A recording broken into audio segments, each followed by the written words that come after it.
王爷。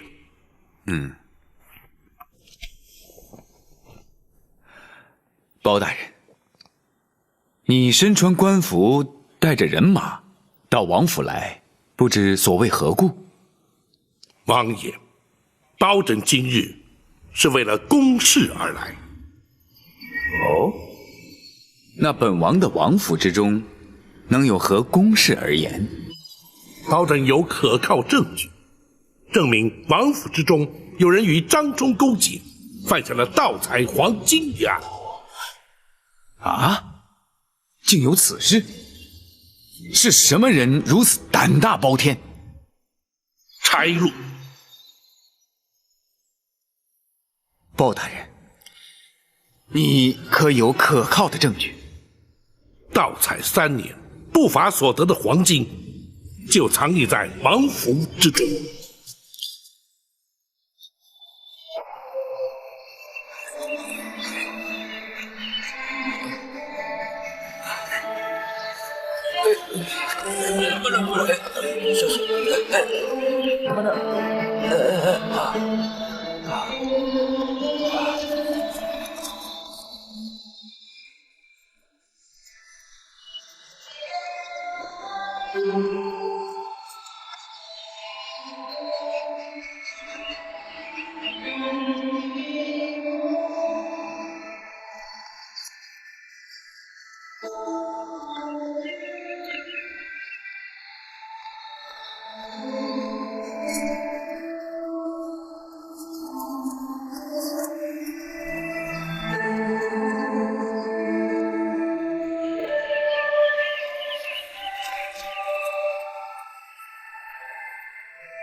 海路，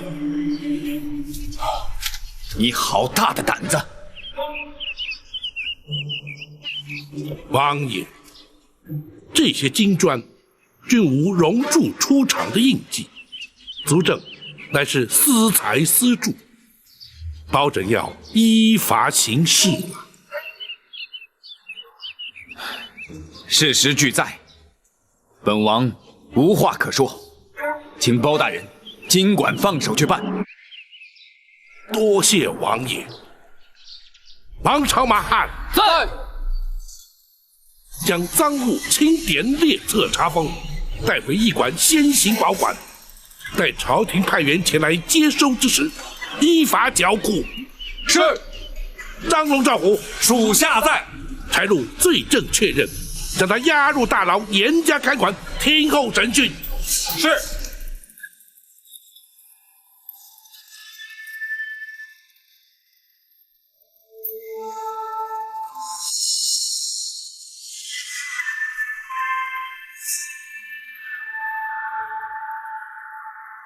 多谢王爷配合。本王平时并不过问府中之事，导致那柴禄欺上瞒下，违法乱行，还请包大人见谅。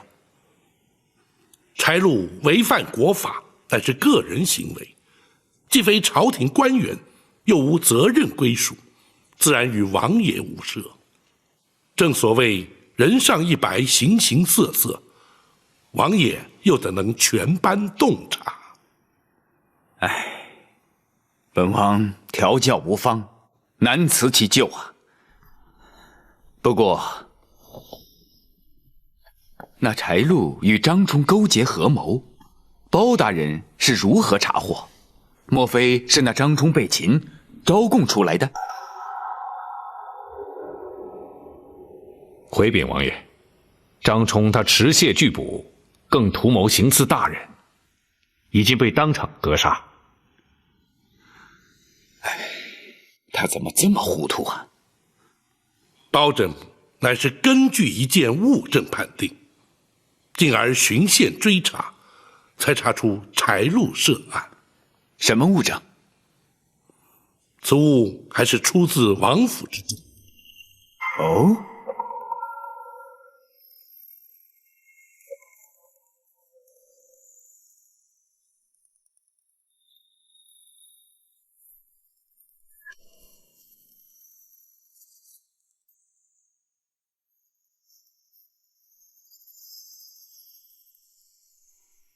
这图上的印记，可是王爷家族所有。这幅藏宝图，在柴家已有100年之久了。那柴禄身为王府总管，谁知竟敢监守自盗，将此图交给张冲，共谋盗采金矿，真可谓人心难测。王爷无需为他难过，这也是他咎由自取。王爷，此图如今已是全案物证，烦请王爷赐回。那是自然。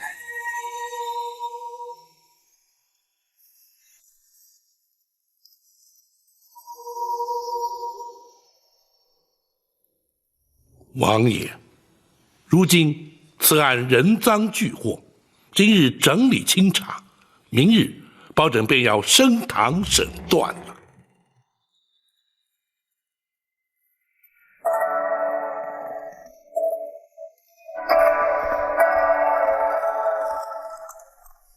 罪人拜见包大人。柴禄，在本府升堂之前，先要询问于你。如今人赃俱获，你可还有话要说？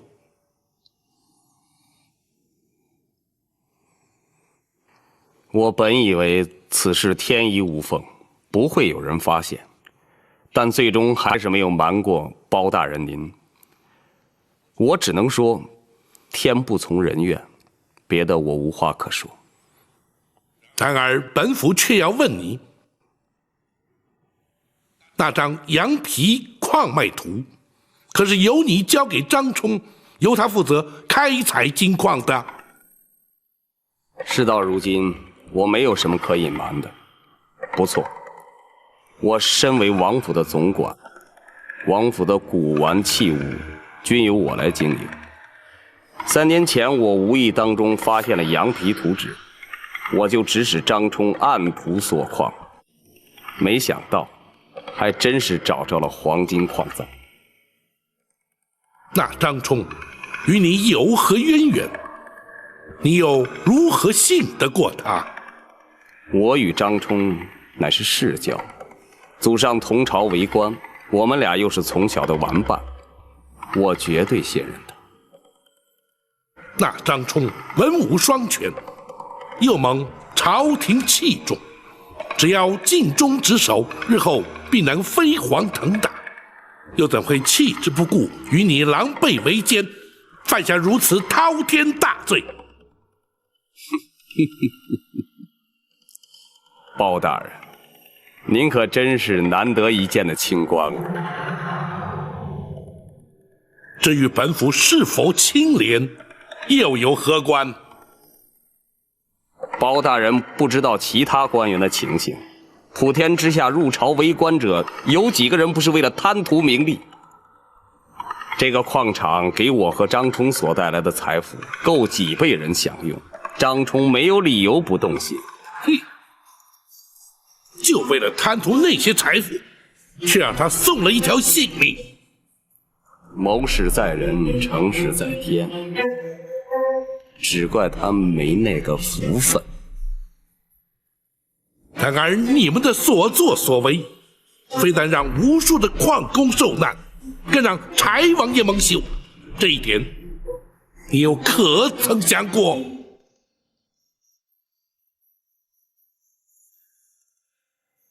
我贪图黄金，包大人依法处死，我罪有应得。唯有对王爷，我只有来生再赎罪了。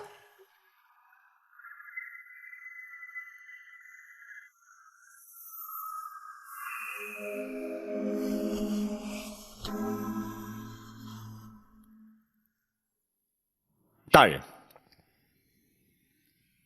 柴禄所说并非实言。哦，展护卫是据何而论？张冲私采金矿被大人查获之后，接着他应该明白，大人会查出主谋是谁。可是他却留在青州不走，显然他不相信柴禄，怕他会私吞黄金。可柴禄却说他们互相信任，这话显然是假。詹护卫言之有理。柴禄，你可有说辞？展大人想的太多了。张冲做事一向缜密，他有把握让包大人抓不住他的证据，所以他才留下的。可今天他知道大人掌握他3年前批复的公文，已经足以证明他有罪。他的武功虽然不如我，若是有心逃走，也并非绝无可能。可是他却选择刺杀包大人，丧命在我的剑下，这又为何？他是为了维护我？一派胡言！他怎么可能为了你而牺牲性命？我与张冲乃生死之交，这个恐怕展大人没想到吧？柴禄，不论你所言是真是假，如今那张冲已死，黄金又是由你所藏的库房之中搜出，罪证确凿，毋庸置疑。明日本府升堂之后，再详加论断。柴禄无话可说，任凭包大人发落。张兆虎，属下在。将柴禄押回大牢，由你2人亲自率府中官兵严加看管，不得有误。是。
父王，您什么时候来的？啊，我才来了一会儿。那你怎么不叫我呢？我没有打断你，看来你完全沉醉在自己的音乐当中了。没错，有许多话不好对人言，有许多事也不便对人说，所以只好陶醉在丝竹之中了。是的，你是有许多话没有对父王讲。父王话中有话。我的确有别的意思。张冲和柴禄的事，你都听说了？听说了。我想听听你对这件事情的看法。坐吧。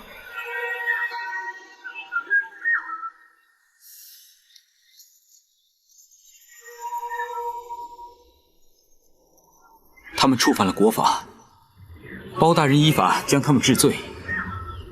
孩儿还有什么可说的？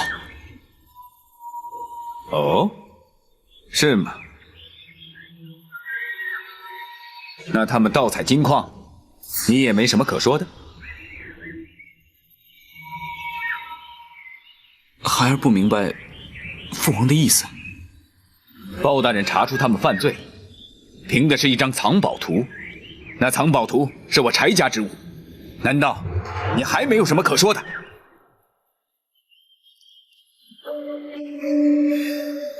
那是你14岁那年，因为你摔断了腿，你的祖父为了讨你的欢心而赠予你的。难道此事你全忘了？父王，此事别人也许不知，可是赠图的是我的父王，受图的是我的亲子，我怎会不知？柴禄是王府的总管，如果藏宝图不在他的手上，他又怎能拿去与张冲勾结盗采金矿？当包大人出示此图，我一看图上的印记，就知道此案是你所为。为什么？到底为什么？父王，藏宝图在柴家100年，是柴家所有。图中的金矿是柴家所有，甚至现在的赵宋天下也是柴家所有。柴家把拥有的东西拿回来，这本来就是天经地义、理所当然的。住口！如今天下早已不是柴家的天下，山里的金矿更属朝廷所有。你凭什么去开采？你凭什么占为己有？你凭什么去牺牲多条性命？父王，你根本就不明白。我是不明白，我也不想去明白。我现在最担心的是包大人会不会查到你的身上。一旦如此，连我这个王爷也保不住你了。父王，您放心，张冲之所以被他们所杀，也就是因为他们不肯把我供出来。否则，以他的武功，他应该可以逃走的。所以包大人肯定不知道这件事情与我有关。别忘了，还有一个柴禄。柴禄他不会说。你怎么这么有把握？父王，你平时少管府中的事，而孩儿却跟他多有接触，他是不会背叛我的。除非父王你要大义灭亲，把我供出来交给包大人。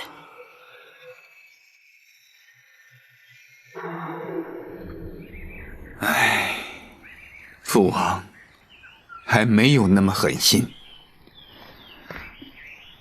要我亲手把自己的儿子交出去送死，我做不到。如果是这样，包大人永远查不到我的身上。可是他凭着一个柴家的印记，就追查到了柴禄，难免不会追查到你的身上啊。柴家的印记已经多年没用，除非宫中旧物，否则外面的人又怎么会知道呢？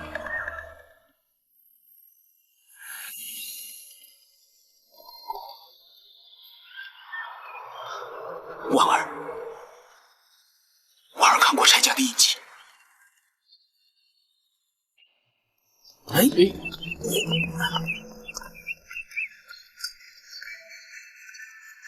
慢一点啊！慢一点，慢一点，小心点。哎，小心别倒了。慢一点。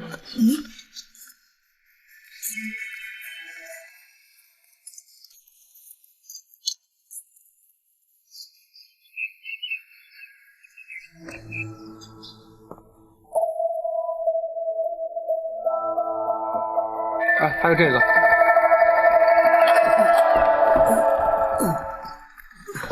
哎，慕容姑娘。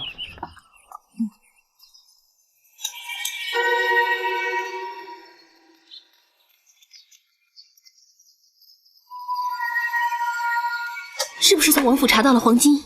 是，大人让我们搬回驿馆扣押看管。大人是不是也带走了柴禄？是，如今正关押在州衙大牢。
照你这么一说，你送给他的那个真和尚，就有我们柴家的印记。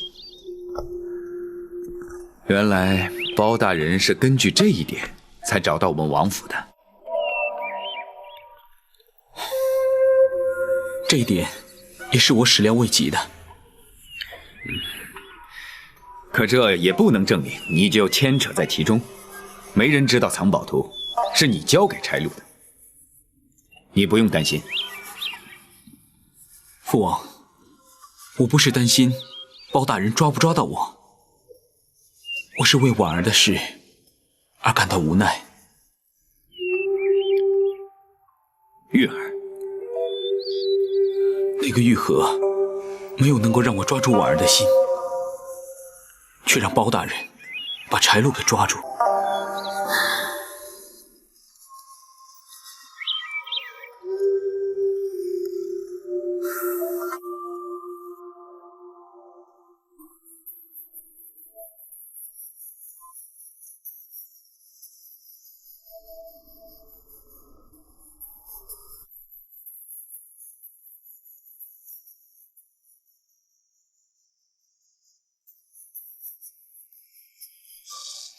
拿去吧，这是我送你的。不，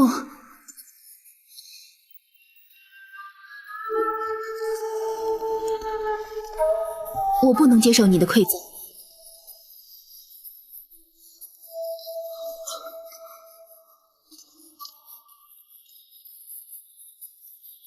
其他东西我是不会送你的，可是这个东西你非收不可。来，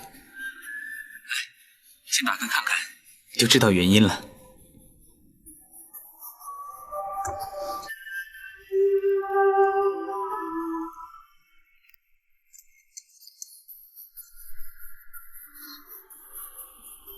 是什么？这是柴家的印记，在前朝，它代表着皇室的尊荣。不过现在，它只是个美丽的图案而已。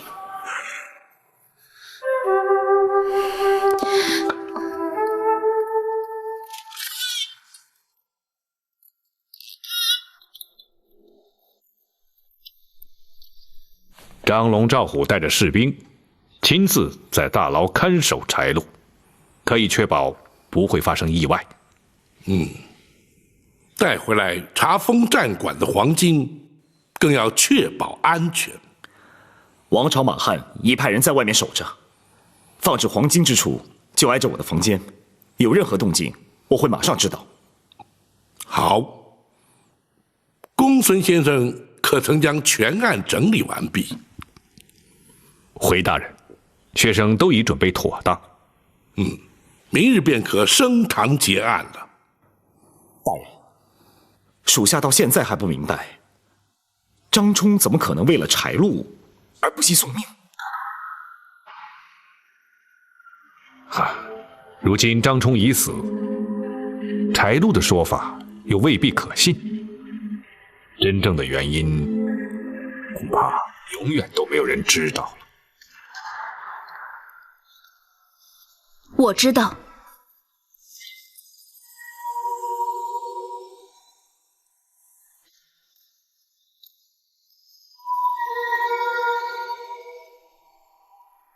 婉儿，你怎么会知道？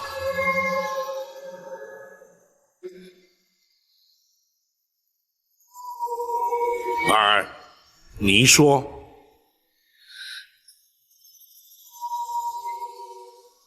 张冲要保护的不是柴禄，而是另外一个人。他要保护的是什么人？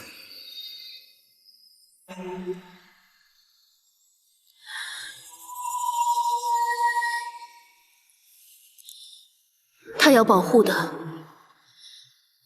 是柴玉。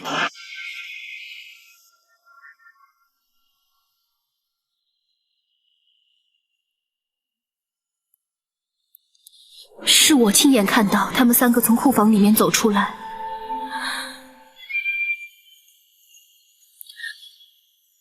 柴玉才是主谋。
月儿，父王，是他们请你来的吗？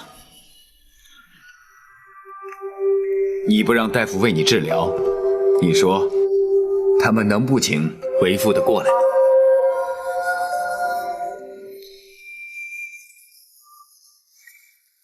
如今治不治病，根本已经不重要了。即便张冲和柴禄被包大人正法，你也没有必要跟自己的身体过不去吧？不，我根本就不是为了他们，那是为了慕容婉儿。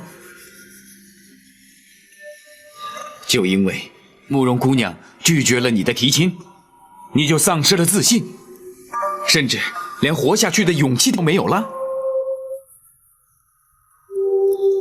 我就算不治疗，带着这个病，也可以活上好几年，只不过日子比较痛苦而已。玉儿，你为什么要这样的折磨自己啊？父王，你是不会明白的。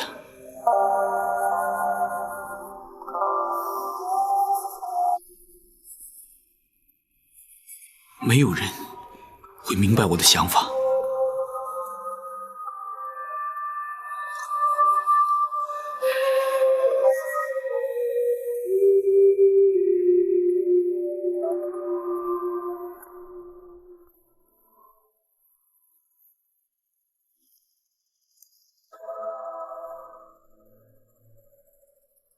张冲与柴禄之所以会听柴玉的话，都源自他们的祖先对前朝时的柴家忠心耿耿。那已是将近100年以前的事情了，没想到他们依然如此执着。这就是愚忠。当事者自认为耿耿忠心，却将忠字用于不义之事。所以张冲才宁愿一死，以保护柴玉。不错，他以为如此一来，便查不出幕后的主谋是柴玉。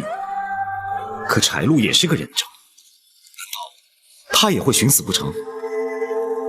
张龙赵虎亲自守在大牢外面，就是防他自尽。要是他死不招供，又如何能查出柴玉？只要能够证实柴玉的确与他们曾经在藏经之处进出，就可以证明他对此事知情。单凭这一点，便足以将他治罪。可婉儿是亲眼目睹的。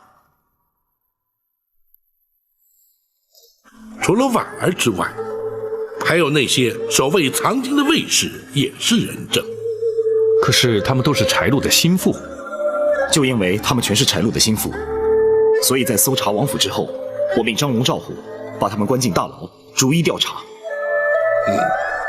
展护卫此举的确掌握了先机，有了那些卫士的证词，便已足够。明日一早，我们就前往王府，将柴玉拘捕到案。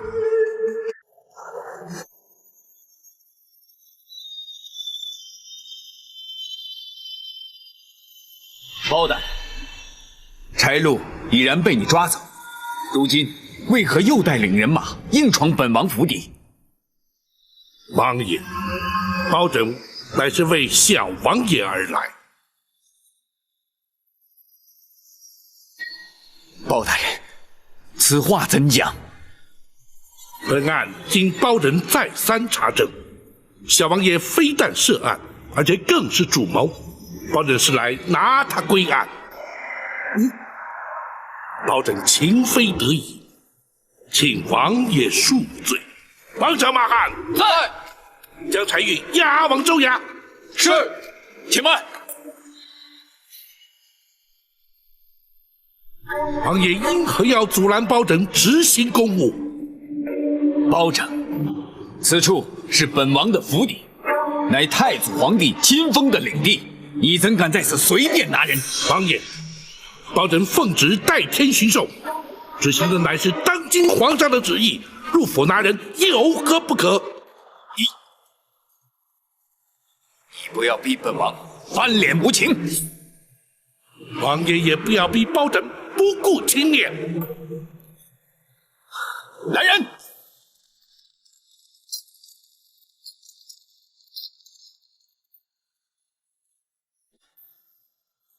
听候本王号令。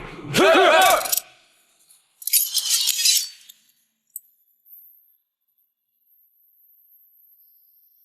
王爷，胁迫钦差，抗旨而行，犯下的乃是欺君大罪，依法该当如何？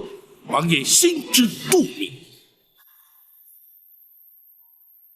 王爷一念之差，柴家100年基业恐将毁于一旦，太祖皇帝当年恩典尽皆付诸流水。还请王爷三思。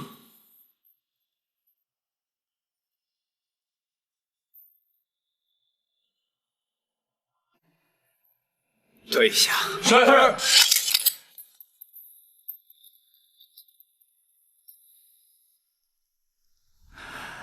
包大人，王爷，捉拿柴玉，不知可有凭证？公堂之上，包拯自会将证供一一呈堂，还请王爷相信，包拯依法执法，绝不偏颇。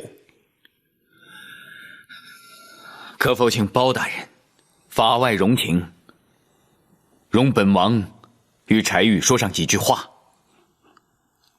国法不外人情，王爷所请，于法无碍，当然可以。多谢包大人。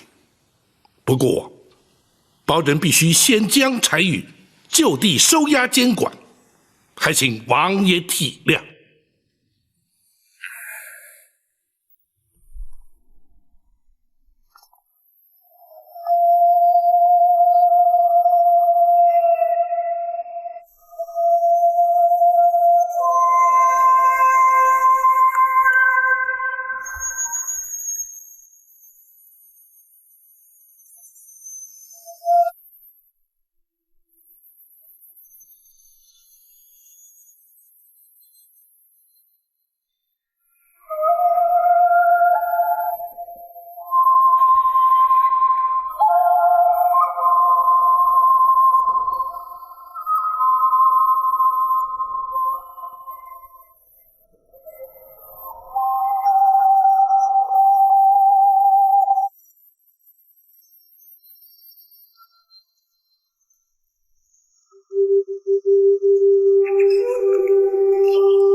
婉儿姑娘，你要出去。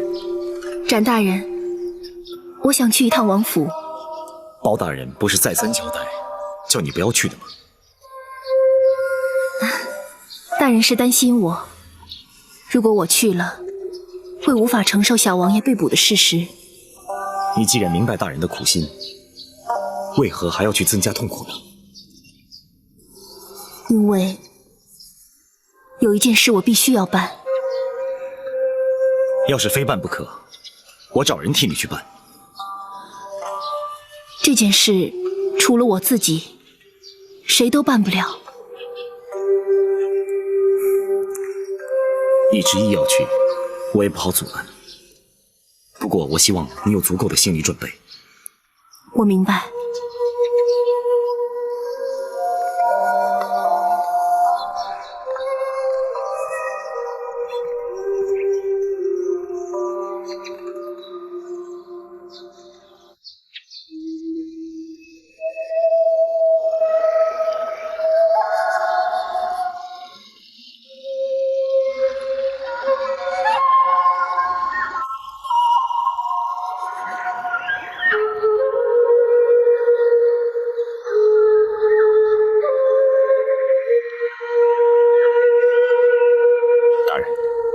方才学生的确是捏了一把冷汗。倘若柴王爷下令攻击，后果实在不堪设想。本府说过，柴王爷绝对不会不计后果，出此下策。大人说的是，欺君之罪，罪在不赦；协众抗旨，视同谋反，一律该满门抄斩，诛杀九族。幸好柴王爷悬崖勒马，才不致铸成大错。倘若柴王爷一时控制不住，那么太祖皇帝当年所留下的柴家血脉就到此而终。柴家失去的就不只是柴玉一个人了。不过柴王爷既有袒护柴玉之嫌，大人又怎么会让他们父子单独见面呢？父子之情乃是天性，而柴玉此去必死无疑。本府又岂能不加以成全呢？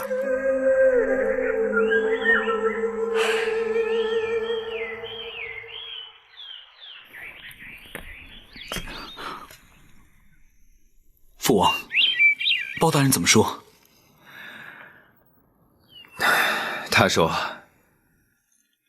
你是主谋，要捉拿你归案。”果然是包大人，到最后还是瞒不了他。如果当初我们大周有像包大人这样的人才，也不会被赵匡胤夺取柴家的天下了。你说什么？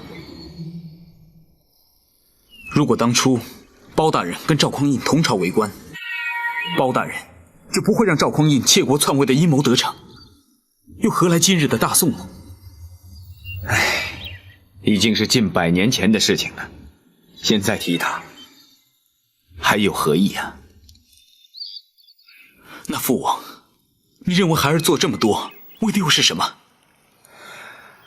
父王的确不明白，你从小生长在帝王之家，衣食无缺，仆役成群，你究竟还有什么不满足的？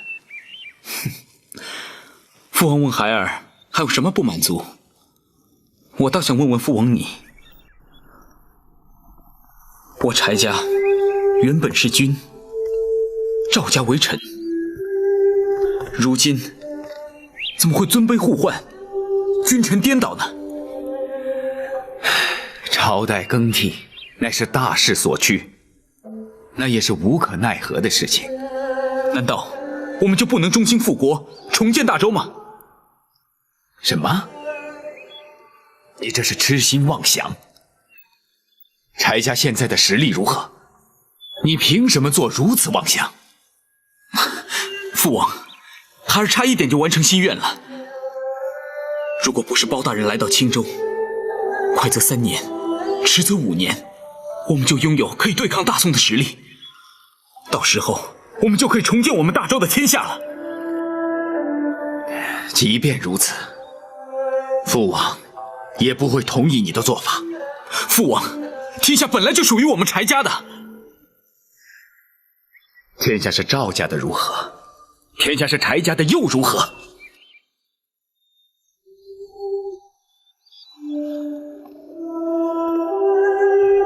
任你如何稳坐江山，或是朝代更替，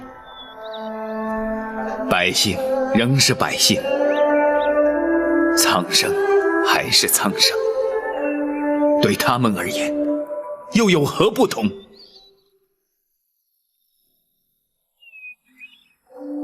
所谓是谁家的天下，不过是为了贪图更多的富贵和更大的权势，除此之外还有什么？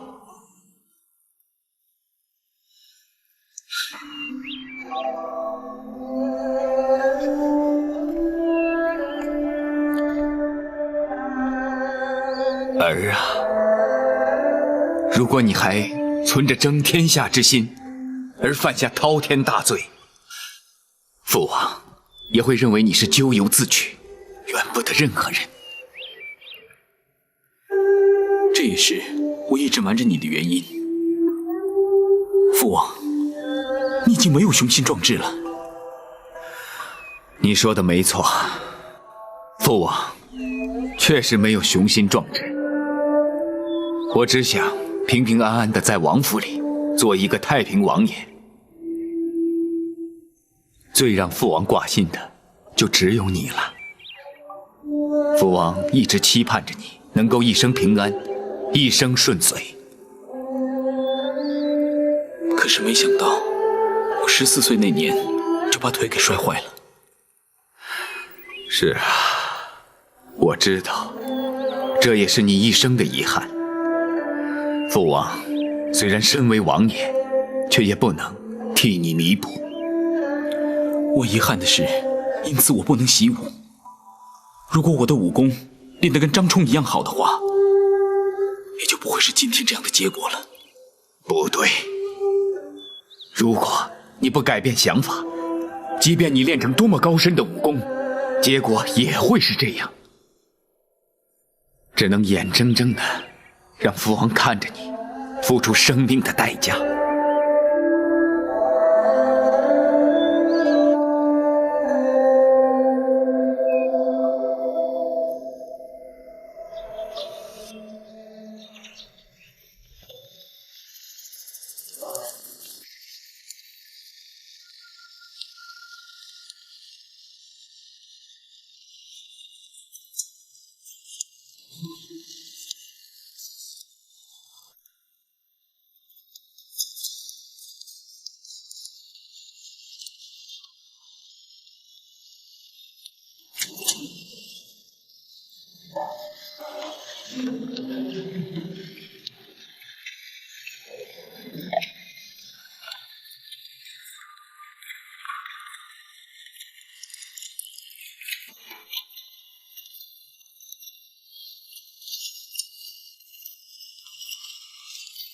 柴路，喝杯茶吧。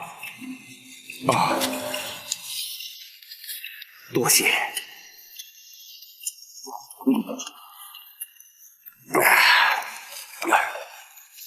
包大人，何时升堂啊？你急什么？包大人反正已经将全案查清楚了，我早晚都是个死，何必拖延？你别急嘛，等大人将主谋拘捕到案之后，会立刻升堂。主谋？盗取黄金是我跟张冲策划的，我们就是主谋啊！你以为包大人不知道啊？现在正在抓他呢。抓谁？柴玉。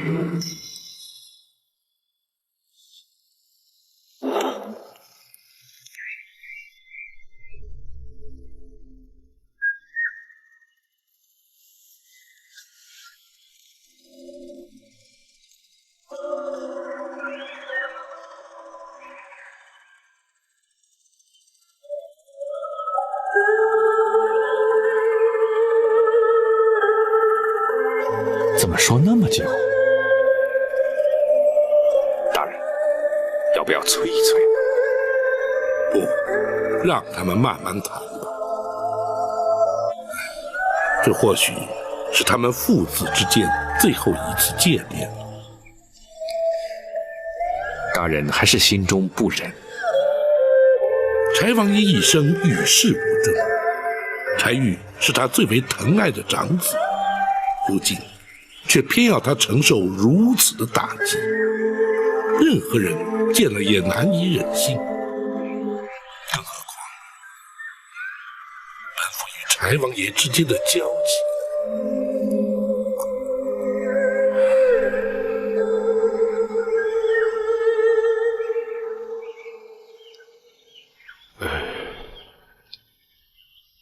如果柴王爷向大人求情呢？你也知道本府一贯的态度，那是绝无可能的。外人总以为大人是铁石心肠，哪里知道大人心中其实充满着同情。这就是执法者的无奈呀。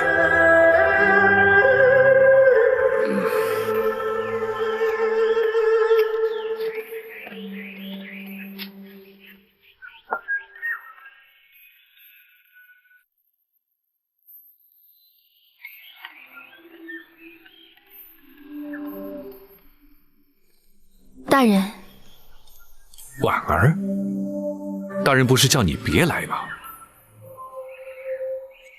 婉儿，你有事要找本府？大人，婉儿只是想……本府明白。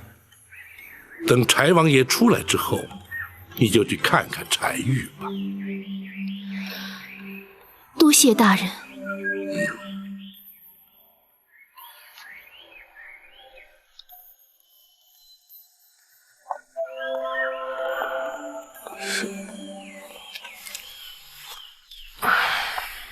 随他去吧。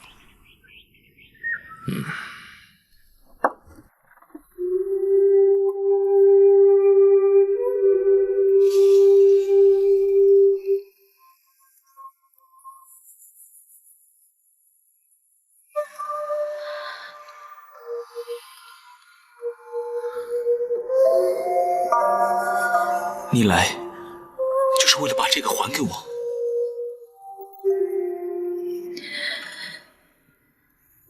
我只想再好好看你一眼。婉儿，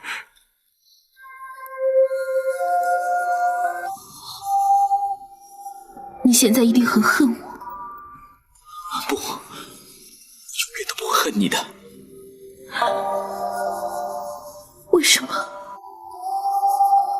因为你必须那样做。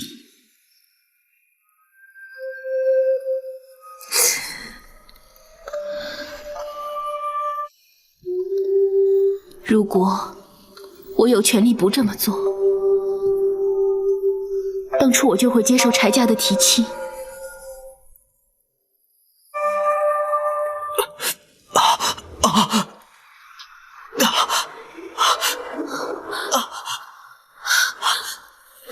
你的药呢？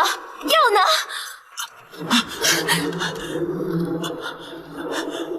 那药治不了我心里的痛。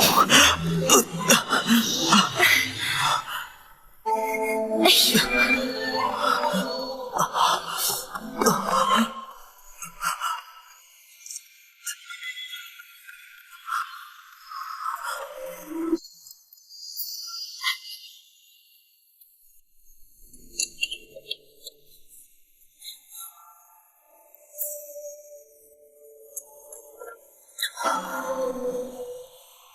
怎么样？好点没有？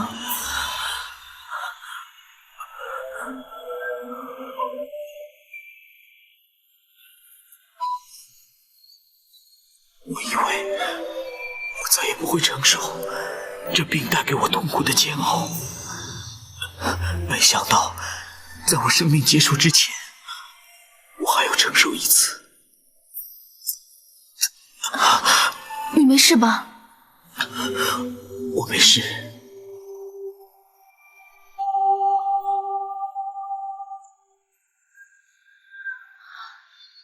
婉儿，你想不想知道那藏宝图的故事？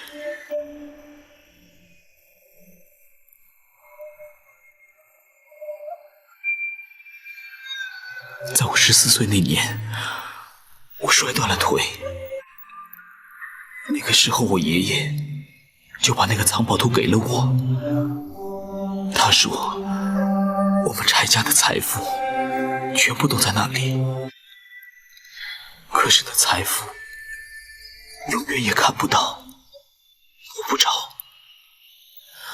我当时就下定决心，等我长大之后，一定要让那财富看得到，也摸得着。因为我不能接受那种虚幻不实的东西。所以，你让张冲和柴路去盗采那座金矿？没错。现在，我的愿望实现了。可是，这仍旧是一场空。或许有些东西永远留在我的幻想里面，反而会走得更远、更长。有时候，保留一点幻想，要比实际美得多。你说的对，婉儿。当你拒绝柴家的提亲时，你知道我是怎么想的吗？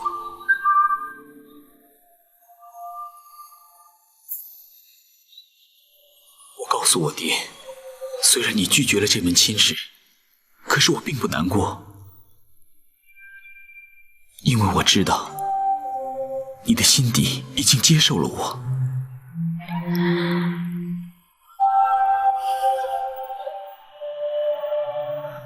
就像那藏宝图的故事一样，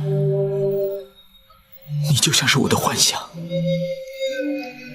这个幻想会一直跟着我，就算我生命结束的时候，你会一直在我的身边。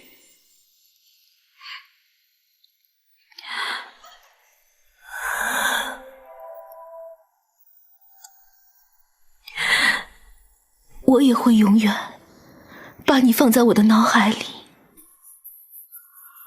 婉儿，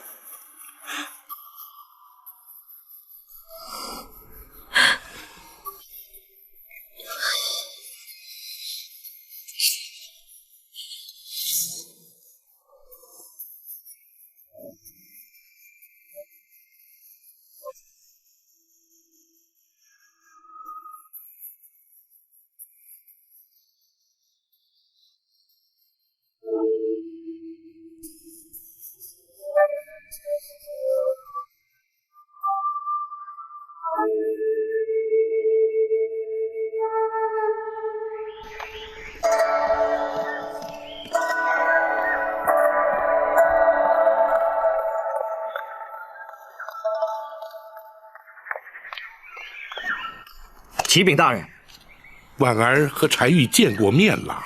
是，慕容姑娘已经先离开了王府，要属下向大人面报。她说会回驿馆等候。让他们立刻将柴玉押往州衙。是。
柴禄，你为什么跪着？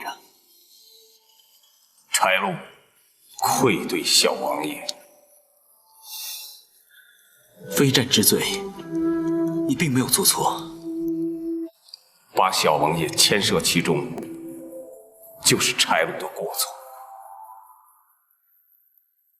那是我自己的选择，不能责怪任何人。张冲他先走了，我没有机会告诉他，你们两个永远都是柴家最忠实的朋友。小王爷，或许别人对我们另有看法，可是你们一直都没有替祖先丢人。我们三个在阴曹地府，若能相见的话，我还是很乐意跟你们两个再度共事。多谢小王爷。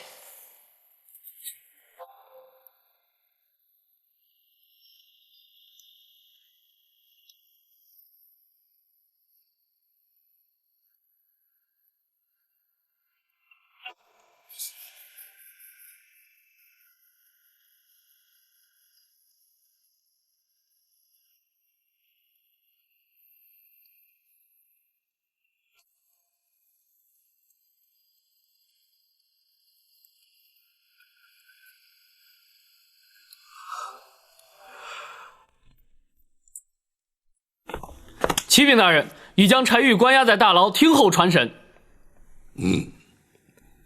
张龙、赵虎带人在牢中监管。公孙先生可曾准备妥当？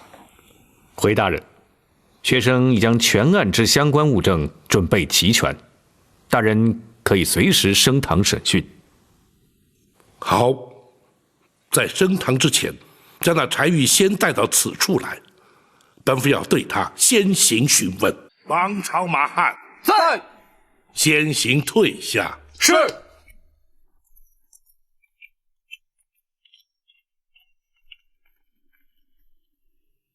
你可知升堂之后是何结果？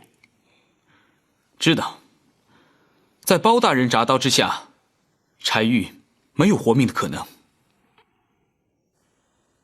如今，你可因自己的所作所为而有悔意？包大人，要柴玉在大宋的国法之下受刑，柴玉无话可说。可是，柴玉没有任何的理由要后悔。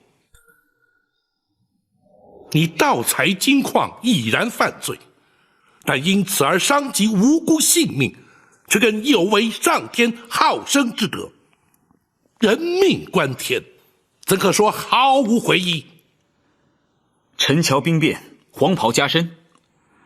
敢问包大人，前朝的皇帝又何曾上体天心而珍惜生命呢？周灭宋兴，开国一战，不知死伤多少。包大人，你现在又如何来评判于我？朝代更替，必生战祸，虽有死伤，却情非得已。你却为了贪图不法之财而害人性命，两者之间又岂可同日而语？包大人，你错了。本府何错之有？包大人，你又怎么知道我开采金矿不是为了改朝换代？你此话怎讲？柴府应有尽有，柴玉又怎么会贪图那些财富？开采金矿乃筹备军费，振兴大周。柴玉，你是谋反叛国！这国本来就是大周之国，天下乃柴家天下。赵匡胤能把它夺去，柴玉今天为什么不能把它夺回？大胆！你怎敢直呼太祖皇帝的名讳？包大人所谓的太祖皇帝，原本却是柴家的殿下之臣。柴玉今天直呼其名，又有何不妥？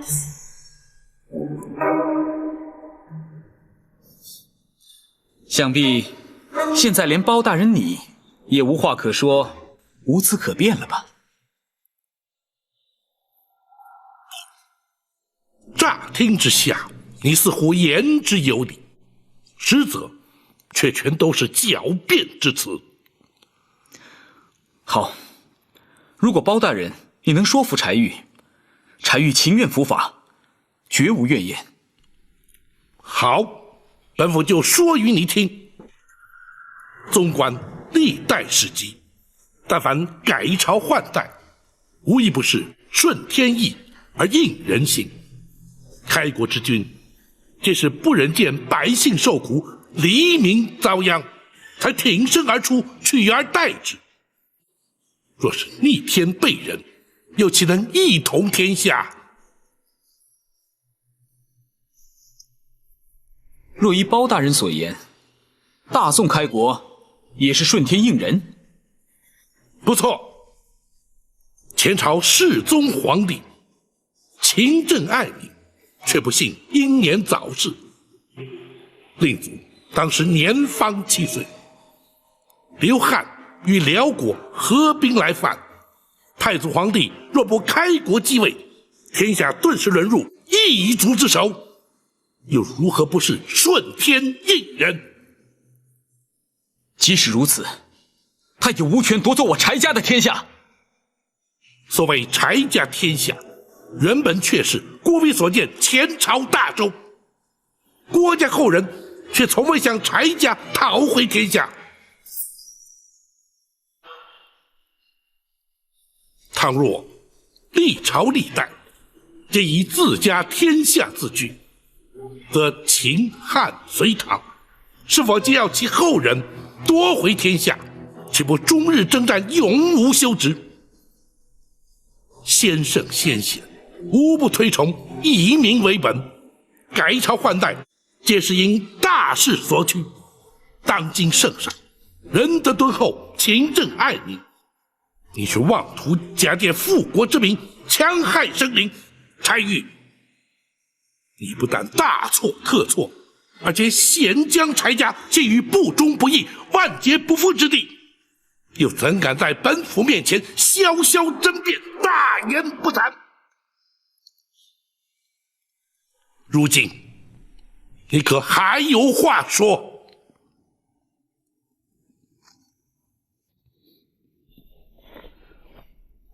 包大人言述精辟，言之有理，柴玉情愿伏法。既然如此，来人呐！大人，传令升堂。是。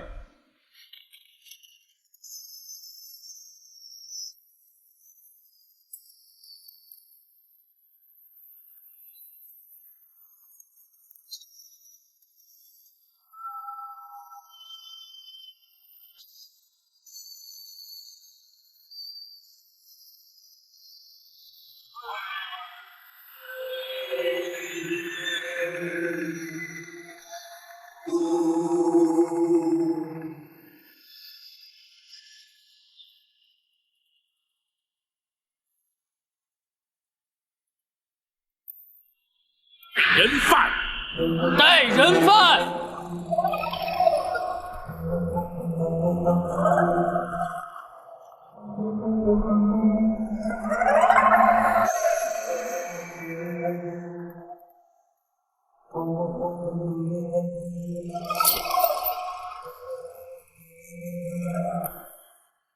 柴禄，你勾结张冲，盗采金矿，因而造成多少无辜之人丧命，多少平民百姓遭殃。如今罪证确凿，你还不俯首认罪？包大人，私采金矿、杀人灭口都是我和张冲所为，跟小王爷没有任何关系，请包大人明察。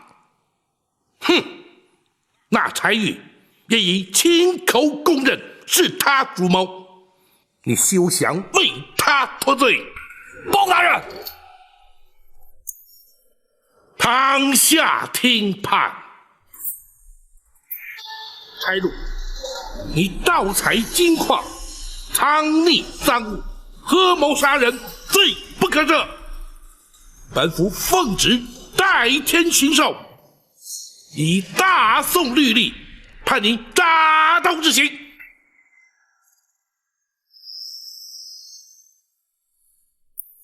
来人呐！在。狗头上伺候。是。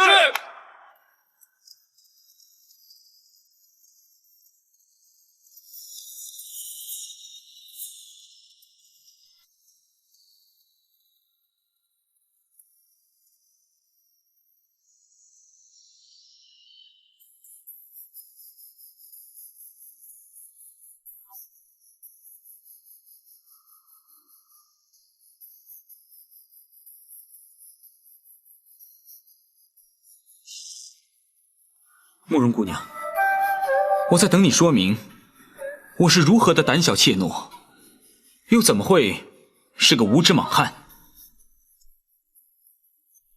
你素疾缠身多年，访遍了名医，仍无法根治。你不想让我帮你治病，不就是害怕再次失望，怕受打击？你这不是胆小怯懦是什么？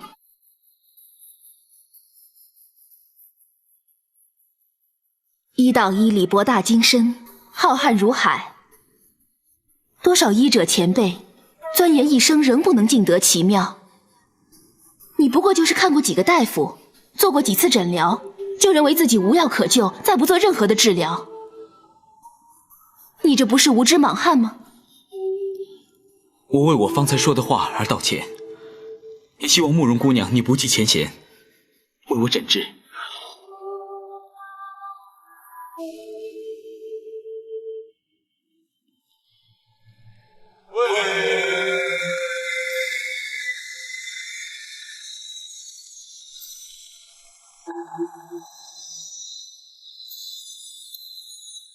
待柴玉。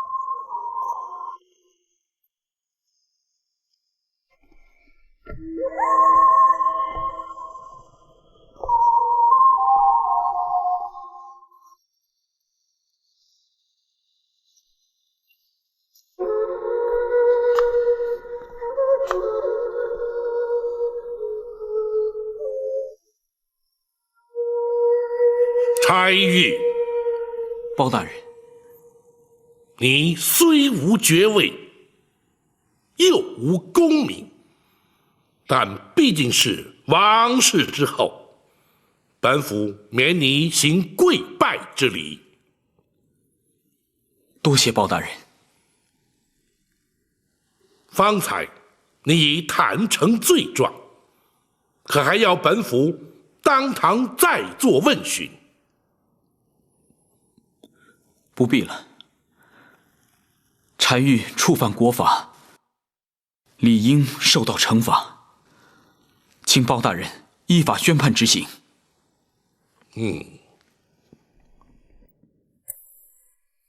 堂下听判。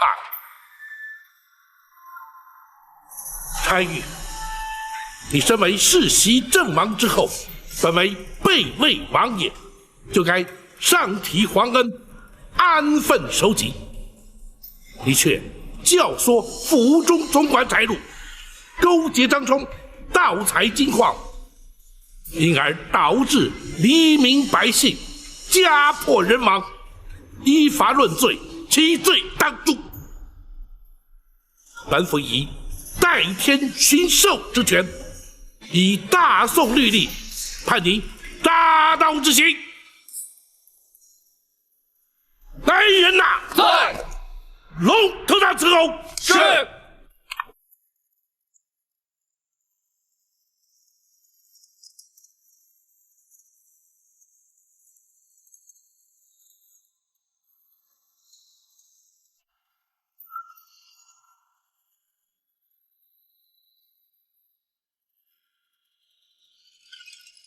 开打！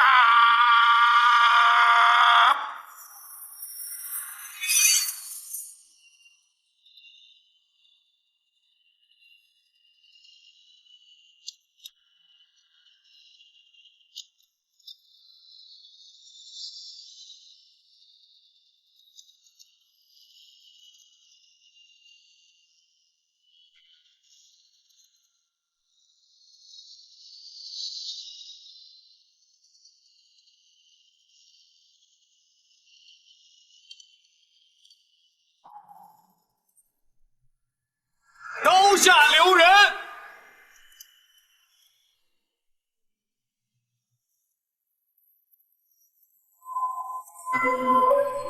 臣包拯叩谢太祖皇帝圣旨，万岁万岁万万岁！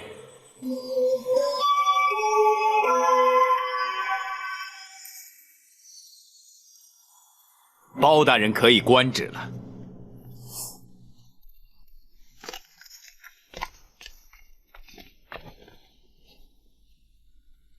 太祖皇帝开国称帝之时，封本王先父为郑王，同时颁下此诏，纵使犯下叛国谋反之罪，皆得凭此诏免死一次。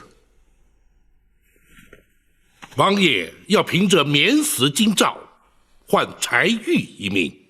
不错，恳请包大人遵旨而行。包拯却难从命。包大人，你竟敢抗旨不遵！王爷，包拯并未抗旨。难道这免死金诏有假？太祖皇帝所赐，当然不假。既然这金诏不假，那包大人不遵旨而行，岂非抗旨？只因这金诏虽然不假，却免不了柴玉的死罪。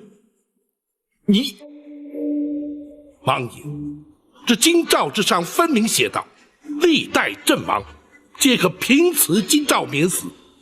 那柴玉虽是王爷之子，却尚未世袭爵位，又怎能免他一死？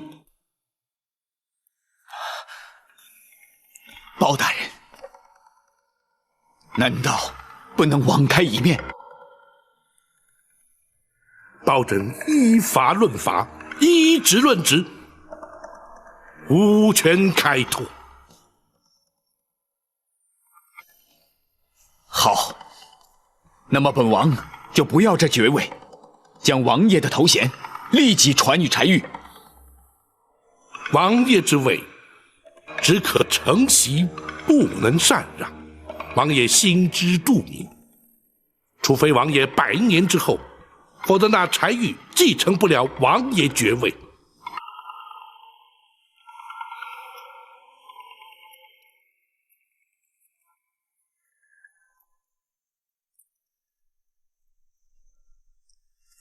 王爷不舍爱子，包拯岂会不知？只是就事论事，包拯实难从命，还请王爷见谅。王爷，请恕包拯必须依法行事。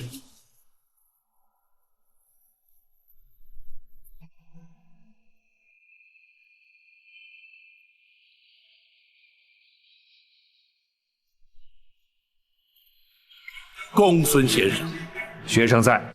2次升堂。是。包大人且慢。王爷莫非依然不肯罢休？不。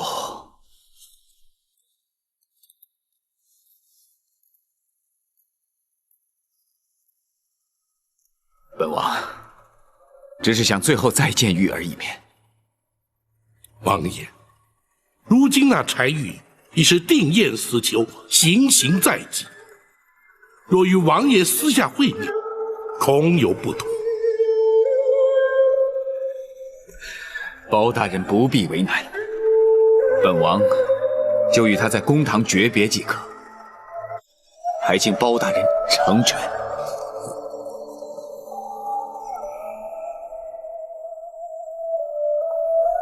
大人，受刑人家属听审观刑，于法并无禁止。然而，又岂有让亲人家属当堂观刑之理？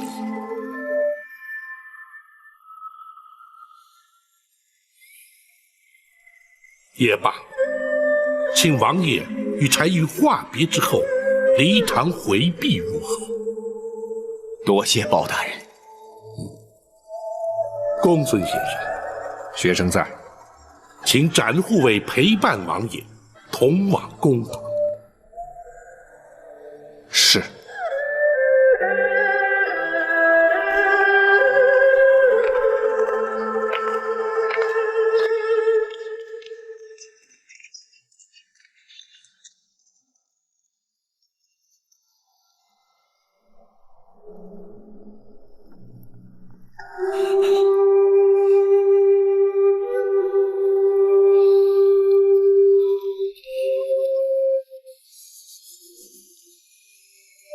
玉儿，爹，包大人一向铁面无私，你是救不了我的。玉儿，你说的没错，是孩儿咎由自取，怨不得别人。包大人依法行事，孩儿无话可说。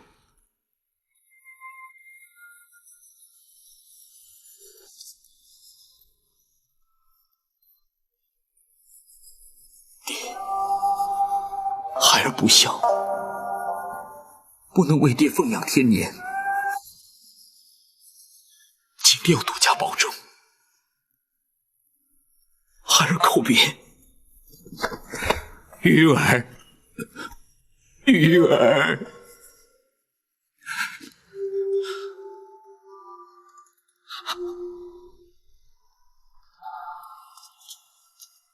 包大人，王爷，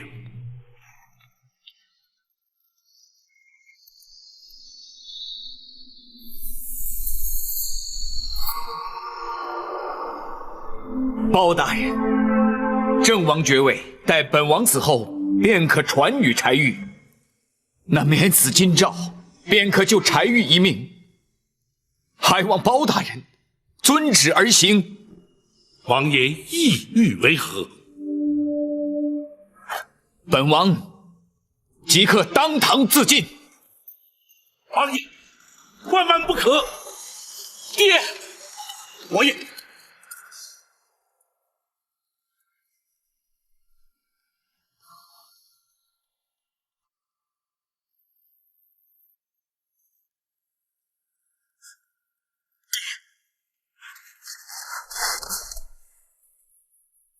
玉儿，父王实在是不忍心看你命丧龙头铡下。孩儿一念之差铸成大错，已经不孝。如果你为了救孩儿而牺牲你的性命的话，孩儿不但没有颜面见人，更没有颜面继续活下去。爹，我求你打消此念头，不要让孩儿一辈子背上不孝这个千古骂名啊！爹，玉儿，玉儿，爹一定要救你。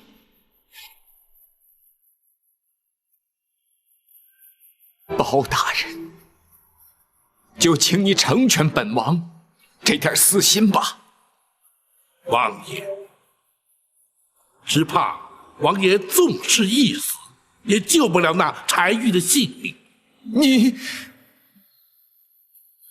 纵使王爷当真归西，也必须上报朝廷，方能将爵位转封柴玉。文书往返，以及皇上批示朝廷转班，至少历时1个月。王爷，那时只怕柴玉早已不在人世了。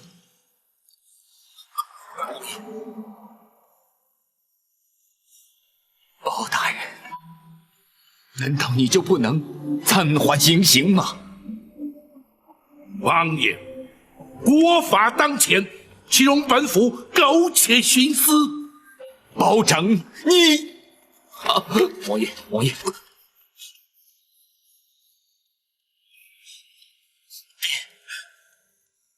包大人执法守法，又何苦为难他呢？玉儿，此事已经无法回天。如今既然已经改朝换代，就应该遵守国法。国法当前，又岂能侥幸？孩儿触犯国法，情愿认罪伏法。孩儿这条命是父王所赐，孩儿在这里向父王叩谢养生之恩。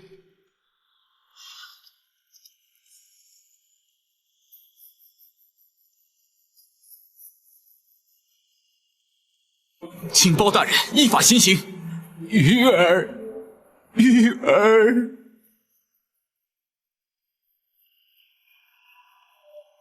斩护卫在，将王爷请出公堂，回避行刑。是。请。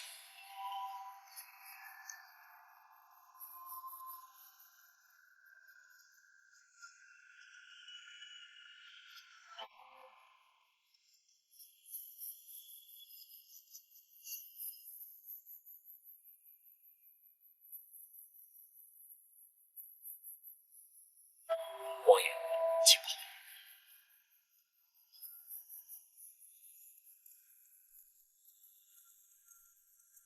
来人呐！在，准备行刑。是。开！啊！